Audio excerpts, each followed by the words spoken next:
ونصلي على رسوله الكريم أما بعد فأعوذ بالله من الشيطان الرجيم بسم الله الرحمن الرحيم وقضى ربك ألا تعبدوا إلا إياه وبالوالدين إحسانا إما يبلغن عندك الكبر أحدهما أو كلاهما فلا تقل لهما أف ولا تنهرهما وقل لهما قولا كريما واخفض لهما جناح الذل من الرحمة وقل رب ارحمهما كما ربياني صغيرا آمنت بالله صدق الله مولانا العظيم وصدق رسوله النبي الكريم ونحن على ذلك من الشاهدين والشاكرين والحمد لله رب العالمین۔ میرے محترم بزرگوں، بھائیوں اور دوستوں، نبی کریم سرور دو عالم صلی اللہ علیہ وسلم کی سیرت طیبہ کو بنیاد بنا کر پچھلے ہفتے میں نے آپ کے سامنے ماں باپ کے ادب و احترام، ماں باپ کے ساتھ حسن سلوک سے متعلق چند باتیں رکھی تھی۔ آج بھی دیکھیں اسی عنوان کو سامنے رکھ کر میں اپنے اکابر سے سیکھی گئی مزید باتیں آپ کی خدمت میں رکھوں گا۔ بس آپ اللہ رب العزت سے دعا فرما دیں کہ صحیح صحیح باتیں میری زبان سے کہلوا دے اور ہم سبھی کے لیے ان باتوں کو کارآمد اور نفع بخش بنا دے۔ دیکھیں بخاری شریف کے اندر یہ حدیث ہے، عبداللہ ابن مسعود رضی اللہ تعالی عنہ فرماتے ہیں، آپ فرماتے ہیں سألت النبی صلی اللہ علیہ وسلم، کہ میں نے نبی اکرم صلی اللہ علیہ وسلم سے یہ پوچھا، یہ سوال کیا کہ ای العمل احب الی اللہ،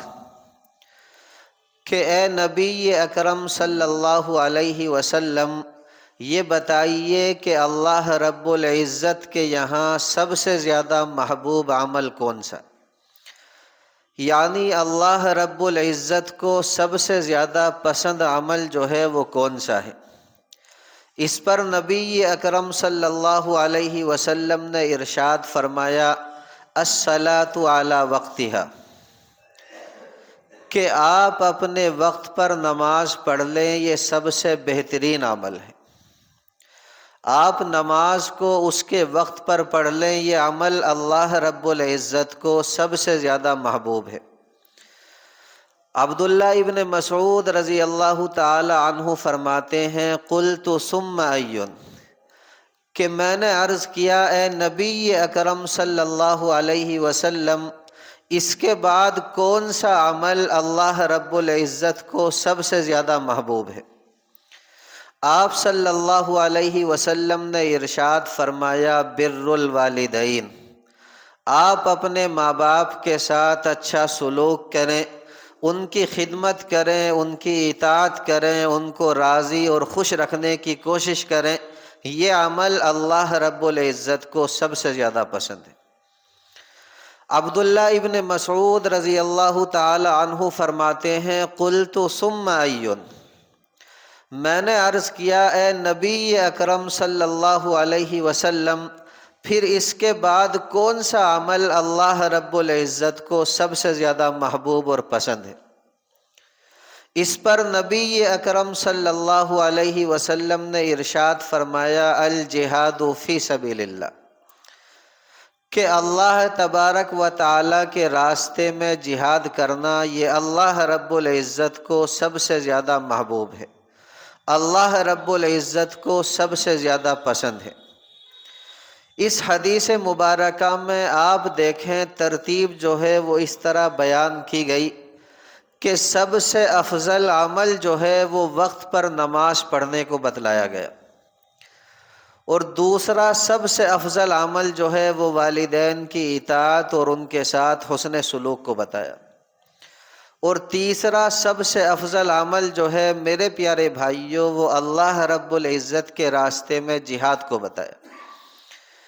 یہاں ہمارے لیے دو باتیں سمجھنے کی۔ پہلی بات یہ کہ اگر ہم لوگ احادیث کا جائزہ لیں، اگر ہم لوگ احادیث کے اوپر نظر ڈالیں تو یہ نظر آتا ہے کہ بہت سے صحابہ کرام رضوان اللہ علیہم اجمعین نے مختلف مواقع پر سرکار دو عالم صلی اللہ علیہ وسلم سے یہ سوال کیا ہے کہ یہ بتائیے کہ سب سے افضل عمل کون سا؟ اس سے صحابہ کرام رضوان اللہ علیہم اجمعین کی یہ فکر ظاہر ہوتی ہے، یہ حرص ظاہر ہوتی ہے کہ جو عمل اللہ رب العزت کو سب سے زیادہ پسند ہو، جو عمل اللہ رب العزت کو سب سے زیادہ محبوب ہو، وہ عمل ہماری زندگیوں میں آ جائے، ہم اس کے اوپر عمل کرنے والے بن جائیں، اس لیے کہ دل میں ہر وقت اللہ رب العزت کا خوف رہتا تھا، دماغ پر ہر وقت آخرت کا خوف طاری اور سوار رہتا تھا۔ صحابہ کرام تو یہ چاہتے تھے کہ بس کسی طرح ہمیں یہ پتہ چل جائے کہ آخرت میں اللہ رب العزت کو راضی کرنے والا عمل کون سا، ایسا کون سا عمل ہے جس کے ذریعے سے ہم آخرت میں اللہ رب العزت کے قریب ہو جائیں گے تو ہم اس کو اپنا لیں۔ اس لیے ہر وقت یہ معلوم کرنے کی کوشش میں لگے رہتے کہ کس عمل کے اندر کیا ثواب ہے اور کس عمل کی کیا فضیلت ہے۔ آج آپ لوگ دیکھیں، ہم لوگ فضائل والی احادیث کے اندر پڑھتے ہیں کہ اس عمل کی یہ فضیلت ہے، اس عمل کی یہ فضیلت ہے، اس عمل کے اندر یہ ثواب ہے، اس عمل کے اندر یہ ثواب ہے، لیکن اس کے باوجود بھی میرے پیارے بھائیوں کما حقہ داعیہ عمل پیدا نہیں ہوتا۔ اس کے برخلاف صحابہ کرام رضوان اللہ علیہم اجمعین کا حال یہ تھا کہ چھوٹے سے چھوٹا عمل، چھوٹے سے چھوٹا عمل جس کے بارے میں بھی پتہ چل جاتا کہ اس سے اللہ رب العزت خوش ہوتے ہیں، اس عمل کے اندر اجر و ثواب ملتا ہے، تو فوراً اس کو کرنے کے لیے دوڑ پڑتے۔ اس کی ایک آسان سی مثال میں آپ کے سامنے رکھتا ہوں، جتنی توجہ کے ساتھ سنیں گے انشاءاللہ ثم انشاءاللہ ہمارا ایمان اتنا ہی تازہ ہوگا۔ دیکھیں، ایک مرتبہ سیدنا ابو ہریرہ رضی اللہ تعالی عنہ نے ایک دوسرے صحابی حضرت عبداللہ ابن عمر رضی اللہ تعالی عنہما کے سامنے یہ حدیث مبارکہ بیان کی۔ آپ نے فرمایا کہ نبی اکرم صلی اللہ علیہ وسلم نے یہ ارشاد فرمایا کہ جو بندہ اپنے مسلمان بھائی کے جنازے میں شریک ہو، جو بندہ اپنے مسلمان بھائی کے جنازے میں شریک ہو، اس کو ایک قیرات ثواب ملے گا۔ یہ قیرات جو ہے اس زمانے کے اندر ایک پیمانہ ہوتا تھا جس سے سونے اور چاندی کا وزن کیا جاتا تھا۔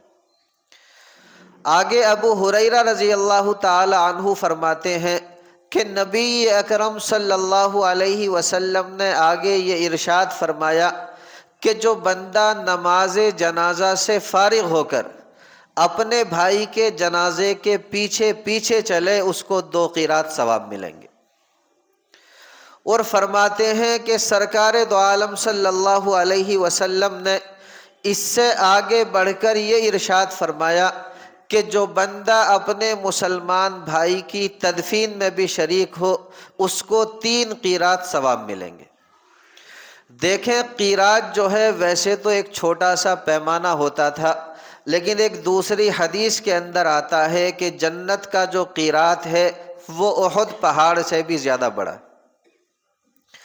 بہرحال دیکھیں، میں عرض یہ کرنا چاہتا ہوں کہ جب سیدنا ابو ہریرہ رضی اللہ تعالی عنہ نے یہ حدیث مبارکہ سنائی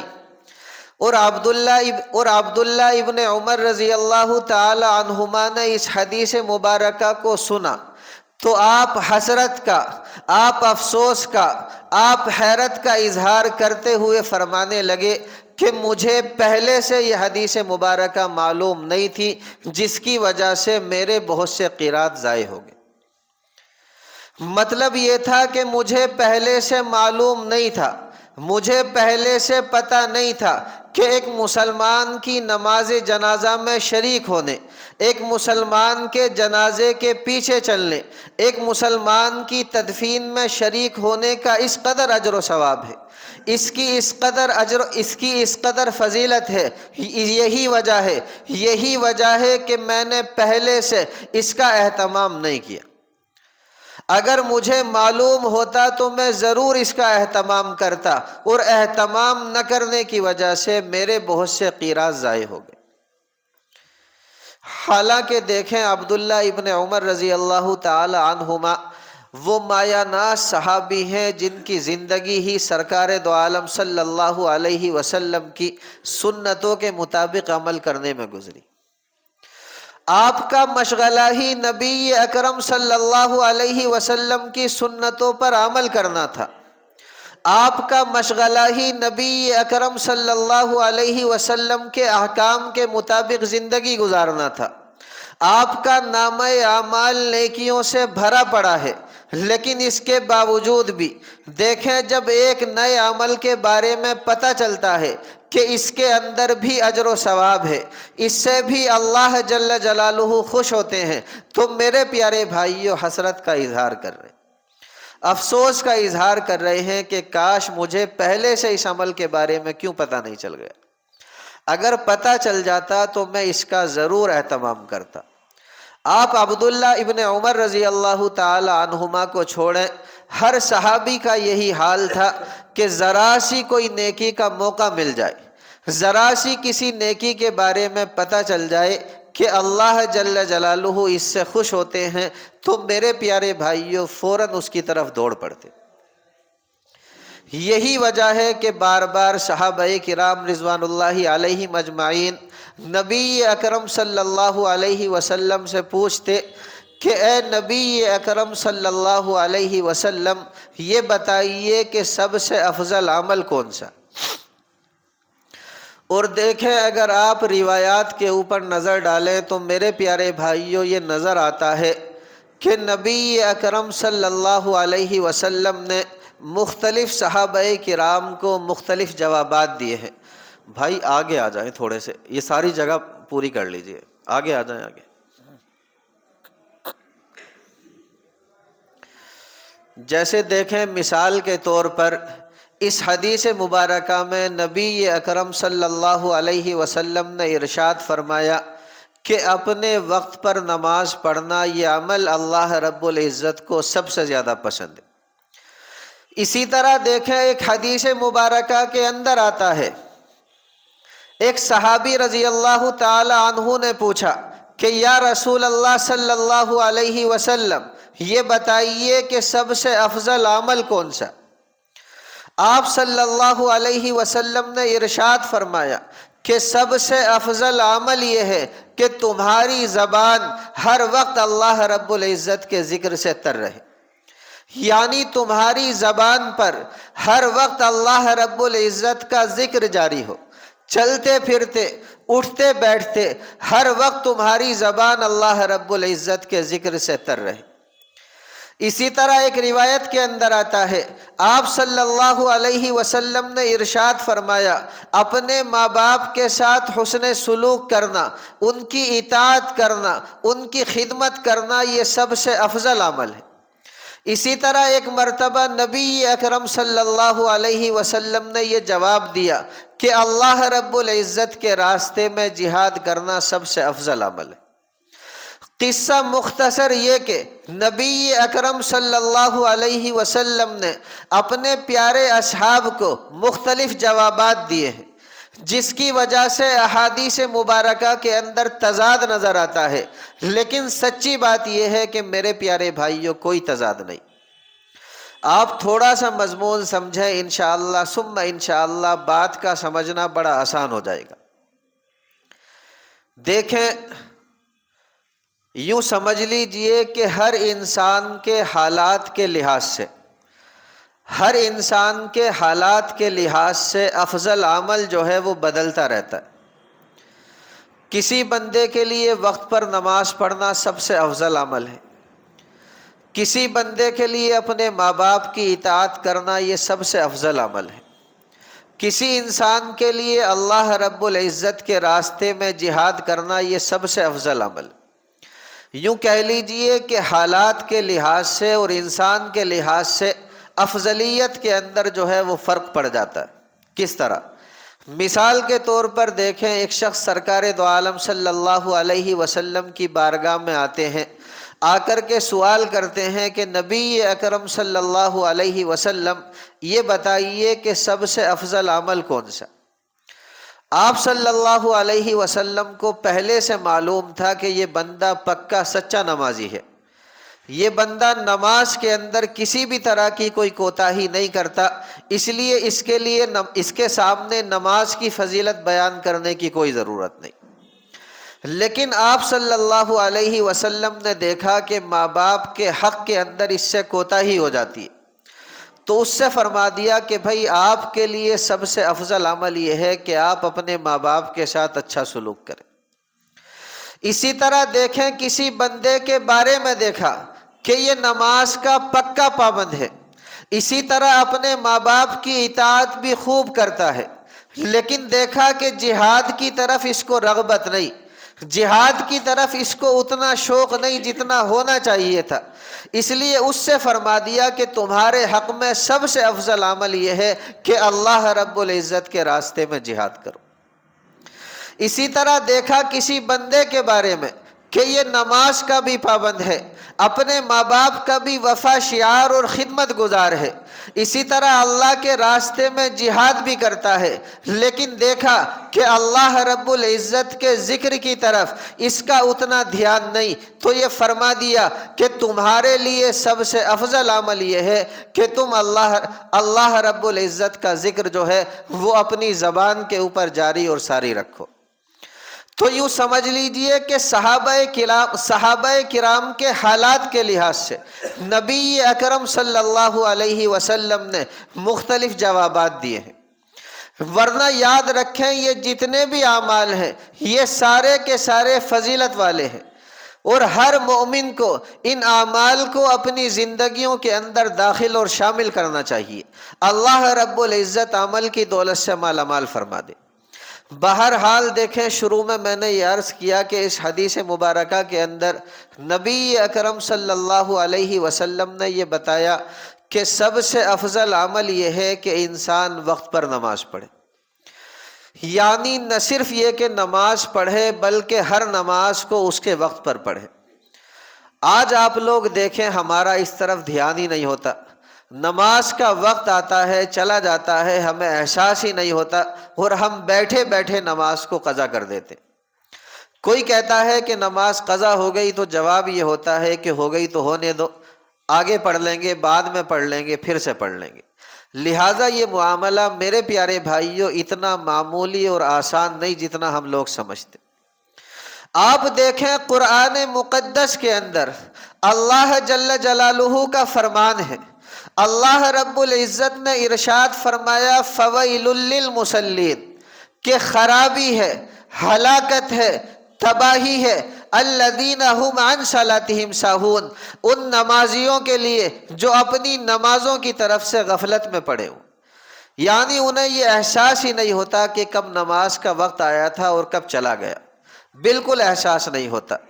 اسی طرح دیکھیں نبی اکرم صلی اللہ علیہ وسلم کی ایک حدیث مبارکہ کے الفاظ ہیں، اور بڑے ہی سخت الفاظ آپ صلی اللہ علیہ وسلم نے ارشاد فرمائے۔ آپ صلی اللہ علیہ وسلم نے ارشاد فرمایا کہ من فاتتہ الصلاۃ، جس بندے کی ایک نماز چھوٹ گئی، آپ صلی اللہ علیہ وسلم ارشاد فرماتے ہیں فَكَأَنَّمَا وُتِرَ أَهْلُهُ وَمَالُهُ، کہ وہ ایسا ہے جیسا کہ اس سے اس کے گھر والے اور اس کا مال و دولت سب کچھ چھین لیا گیا۔ آج آپ دیکھیں کہ اگر ہم لوگ نماز سے، اللہ کی یاد سے، دینی کاموں سے غافل ہوتے ہیں تو میرے پیارے بھائیوں اکثر اس کی دو وجہ ہوتی، یا تو مال و دولت کمانے کی دھن ہمارے سروں پر سوار ہوتی ہے، یا پھر اپنے بیوی بچوں میں لگے رہتے۔ اور آپ صلی اللہ علیہ وسلم ارشاد فرما رہے ہیں کہ جس کی ایک نماز چھوٹ گئی وہ ایسا ہے جیسا کہ اس سے مال و دولت بھی چھین لیا گیا ہو اور گھر والے بھی چھین لیے گئے۔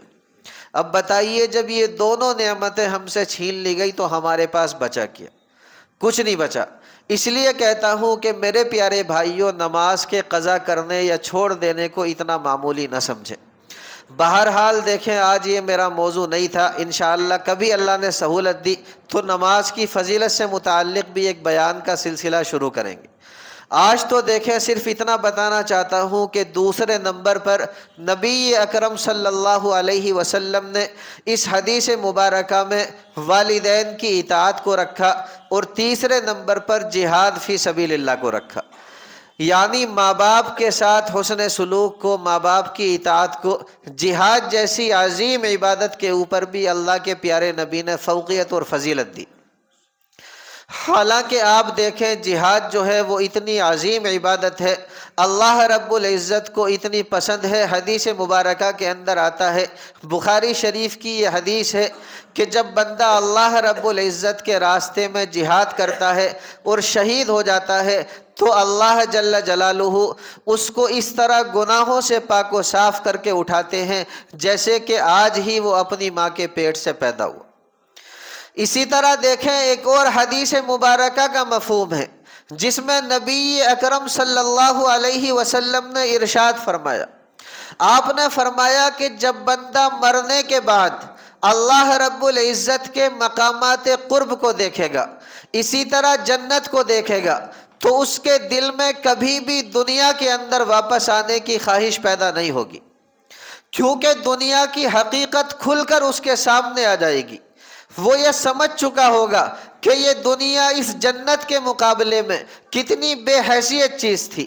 کتنی بے حقیقت چیز تھی، کتنی ناپائیدار، گندی اور گھٹیا چیز تھی، اس لیے وہ کبھی بھی دنیا کے اندر واپس آنے کی تمنا اور خواہش نہیں کرے گا۔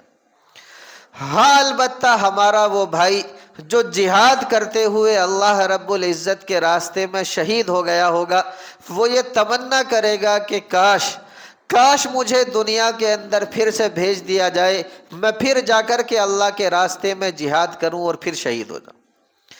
آپ دیکھیں خود سرکار دو عالم صلی اللہ علیہ وسلم ارشاد فرماتے، آپ نے فرمایا میری دلی خواہش یہ ہے،